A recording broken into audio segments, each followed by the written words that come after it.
Marquée par ces révélations qui laissent Baba, Micheline comprend à l'instant que sa vie est en danger. Pour elle, il faut prendre la clé des champs, sans éveiller les soupçons de son conjoint. Elle profite des obsèques de son oncle pour quitter le domicile conjugal.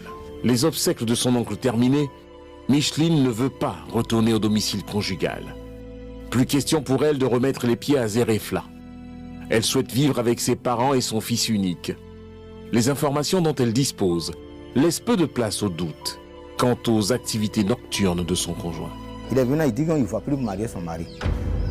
Il a dit, ah, pourquoi tu dis que tu vas marier ton ami? Mais on est arrivé là-bas, il a changé son pas.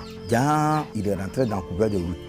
Il ne veut pas que sa femme dise son secret. Lui, il a déjà vu les trucs où il s'en cache, lui, il a tout vu. Craignant que son secret soit dévoilé au grand jour, Marc, qui opère certainement en réseau, est noir de colère. Maniant volontiers l'outrance, il perd les nerfs et sort les griffes. Le 8 mai 2024, Marc a appelé ma femme pour lui dire qu'il va tuer sa fille si elle ne retourne pas auprès de lui. Jeudi 9 mai 2024, Marc et ses complices débarquent à Doka. Pour les populations, aucun signe avant-coureur d'une soirée tragique. Et pourtant, tout ceci n'est que tromperie.